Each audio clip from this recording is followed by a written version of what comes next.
"Give it back, Nora." That was all he said. 3 words, no explanation, no apology. His voice was low enough that only I could hear him, but I heard everything in it: the hardness, the impatience, the complete absence of any shame. We were standing in the foyer of the Fairmont Chateau Laurier in Ottawa, surrounded by 200 guests in formal wear. And my husband was holding out his hand like I was a coat check attendant who'd misplaced his ticket. I looked at him. Then, I looked past him at Celeste. She was standing near the curved staircase in a wine-red dress, one hand pressed to her collarbone, eyes glassy, doing that thing she always did when she wanted to seem fragile. She'd been doing it since the moment she arrived uninvited to the gala, the same fundraiser my firm had spent 4 months organizing, the same where I was supposed to be standing beside my husband as we announced our sponsorship of the new women's shelter on Rideau Street. "That ring belonged to my mother," I said. "Nora." Derek's jaw tightened. Just my name, like a warning. My mother had passed it to me herself, the week before she died. It wasn't worth much by the standards of Derek's world. A small cushion-cut Alexandrite set in old yellow gold, the kind of ring that came from a jeweler on Elgin Street, not from a Yorkville boutique. But it shifted color in the light, green to violet, and she used to say that was the whole point. That beauty doesn't have to be permanent to be real. Derek was still waiting with his hand out. Around us, the crowd had gone quiet in that particular way crowds do when they sense blood.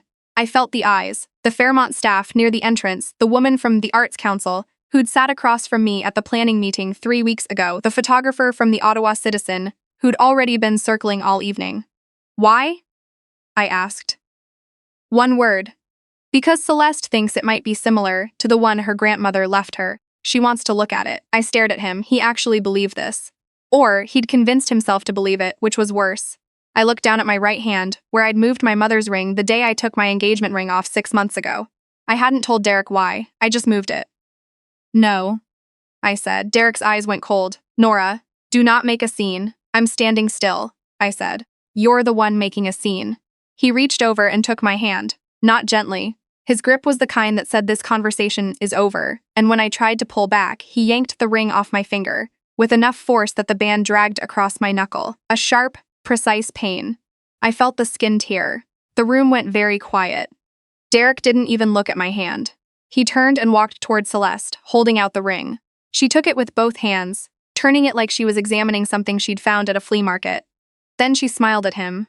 I looked at my finger. A thin line of blood was beating at the knuckle. I picked up my clutch from the table behind me. I walked out the front doors of the Fairmont. The November air in Ottawa hit me immediately, that particular cold that comes off the river, and I stood there on Wellington Street for a moment with my hand curled at my side. A security guard asked if I needed help. I said no. I walked half a block to where the street dipped near the canal path and I stopped. I opened my hand. The ring wasn't there. I'd forgotten for a moment that he'd taken it. I just stood there looking at my empty palm. Then I hailed a cab. I gave the driver the address of the Ottawa General, and I sat in the back seat and looked out the window the whole way. The city was lit up for Remembrance season, red wreaths on the lampposts, and I watched them pass. At the ER, the triage nurse asked how the injury happened. I said my ring was forcibly removed. She looked at my knuckle, then at my face, and wrote something down. A doctor came to clean and dress it. He was young, maybe 30, and he didn't make small talk. When he was done, he said, "Is there anything else you want to tell me about tonight?" I thought about that question for a while. "Not yet," I said. I called my colleague Adele from the waiting room. Adele and I had worked together for 7 years at the environmental law firm on Spark Street, where I was a senior associate. She answered on the second ring even though it was after 11. I told her I needed a favor. She didn't ask questions. That's the thing about Adele. She has never once asked me a question I wasn't ready to answer. "My condo on Bank Street," I said. "I need the spare key." "I'll leave it under the planter," she said. "I'll also leave soup." I took a cab to her building. The key was there. The soup was there. I sat on her couch with the lights off for about an hour, and then I called my sister. My sister Harriet lives in Victoria. She's a marine biologist, and she once punched a man who grabbed her friend's arm at a bar in Gastown, and she has never apologized for it. When I told her what happened, she was quiet for a moment. Then she said, "Where are you right now?" "Adilles." "Good. You are not going back to that house." "I know." "Do you need money?" This was the first time I cried. Not at the Fairmont, not in the cab, not at the hospital. It was when my sister asked if I needed money, in that voice she has. Like the question is the most ordinary thing in the world. Like, of course she would ask. Like it had never once occurred to her that I might say no. No, I said. I have my own. This was true, though Derek didn't entirely know how true. Before I married Derek, I had been, for 3 years, a quiet contributor to a legal consulting collective that advised on environmental class actions across the province. We'd won 2 landmark cases. The settlement fees were modest but steady, and I'd put most of them into an independent registered account that predated our marriage and had never appeared in any of our joint financial disclosures. Not because I was hiding it. Because Derek had never asked. In the morning, I went to the condo I'd quietly rented 8 months ago when I started to understand what was happening with Celeste. I should say what I mean by that. I don't mean I suspected an affair. I mean I understood that Celeste had been Derek's first love, that she had reappeared in his life after a decade away, and that she had a gift for making men feel responsible for her suffering. I had watched him reorganize himself around her needs for 2 years while telling me it was nothing. Just old friendship. You're being paranoid, Nora. I had watched him start sleeping with his phone face down. I had watched him stop asking how my day was. I didn't confront him. I got a condo. Derek found out I hadn't come home that morning when he called the landline, and the cleaner answered. He called my cell 4 times. I let it go to voicemail. The 5th time I answered. Where are you? He said. No hello. I'm somewhere safe, I said. I'll be in touch about logistics. Nora, this is absurd. Last night is exactly why I'm not coming home, I said. Please don't call this number again. He called 9 more times that day. I stopped answering after the first. On the 3rd day, he sent a text. I've canceled your supplementary credit cards. When you're ready to behave like an adult, call me. I read that message standing in my condo kitchen, drinking coffee, looking out at the Rideau Canal in the early morning light. I thought about Derek's face when he wrote it. That particular confidence. The assumption that cutting off money was the same as cutting off options. I forwarded the message to Harriet. She replied with a single word, good. I didn't touch the joint accounts. I didn't need to. What I did instead was write an email to the 3 lawyers at my firm who handled matrimonial asset law and ask for a referral. Then, I wrote an email to my contact at the Ontario Securities Commission, a woman named Renata, who I'd met at a conference in 2019 and stayed in touch with. I'd been sitting on some information about Derek's company for 14 months. It wasn't something I'd ever planned to use, but he'd canceled my credit cards, and I was done being polite. Derek's company, Ashwood Capital, had been running a structured giving program through a registered charity for 3 years. The program looked like philanthropy. On paper, it supported mental health organizations in Ontario. In practice, the donations were being redirected through a series of intermediary accounts and used to fund Celeste's private care at a clinic in Muskoka, a clinic that charged $18,000 a month and appeared nowhere in any of Ashwood's public disclosures. I had found the first wire transfer by accident 14 months ago when I was looking for a document in the shared home filing cabinet and opened the wrong folder. I'd photographed everything quietly and said nothing. I sent Renata a courier package. Then I went back to work. Adele knew something was happening, but she didn't push. She just started CCing me on more files, finding reasons to keep me busy, bringing me coffee in the afternoon without asking. Our firm was in the middle of a major case involving a mining company that had contaminated a watershed north of Sudbury, and I threw myself into it entirely. I was in the office before anyone else, and I left after everyone except the cleaning staff. 3 weeks later, Derek showed up at my office building.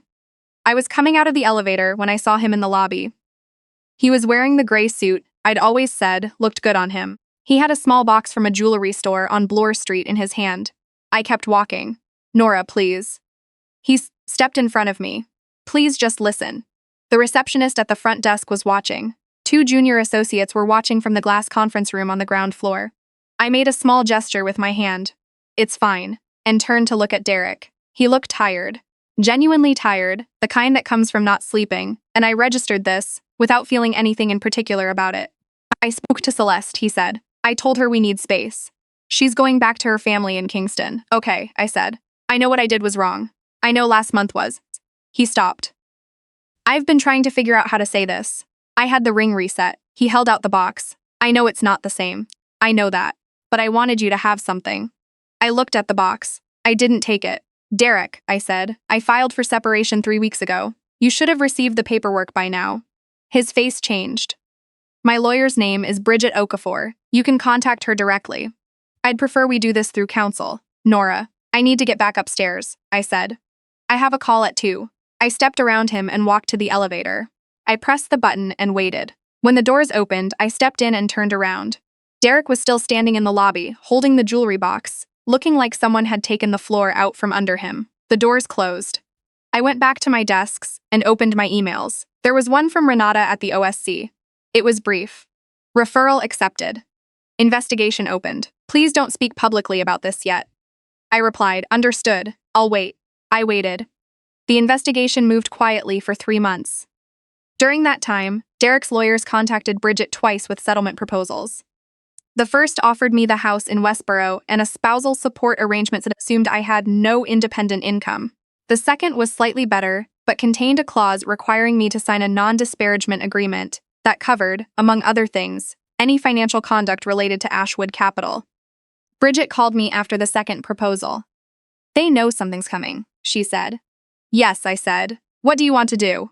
Decline, I said, and tell them we'll see them in court. The case settled without going to trial, as most do.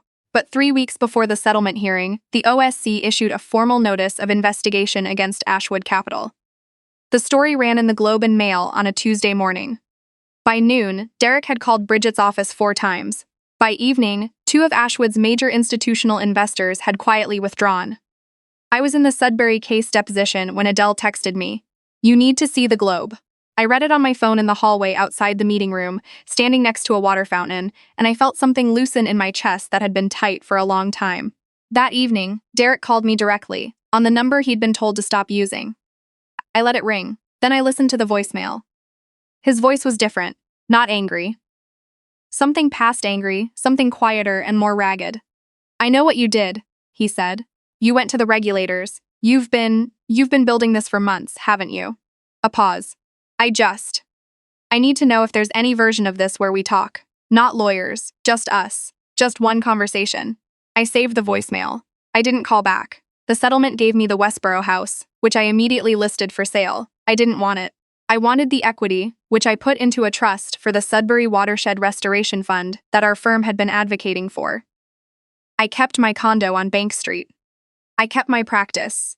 I kept my independent accounts, and the income from the consulting collective, which had grown substantially in the past year because I had stopped spending my evenings managing Derek's emotions and started spending them on work I actually cared about. Bridget called to congratulate me the afternoon the settlement was finalized. "How are you feeling?" she said. "Like I finally have enough room to breathe," I said. This was true. I want to be accurate about this because I've told parts of this story to people who expect me to say I was devastated, or triumphant, or that the day the papers were signed felt like winning. It didn't feel like winning. It felt like coming up from underwater. The relief of it was enormous and quiet. Celeste, as far as I knew, had gone back to Kingston, as Derek said. Her family's charitable foundation, the one that had been receiving the redirected Ashwood funds, was named in the OSCC investigation as a secondary party. Her parents retained counsel and issued a statement calling it a misunderstanding. I didn't follow the story closely after that. I had work to do. The Sudbury case concluded 14 months after my separation. We won. The mining company was ordered to fund a full watershed remediation at a cost of $68 million, with an independent oversight committee that included 2 of the First Nations communities whose land had been contaminated. It was the largest environmental settlement in Northern Ontario in 11 years.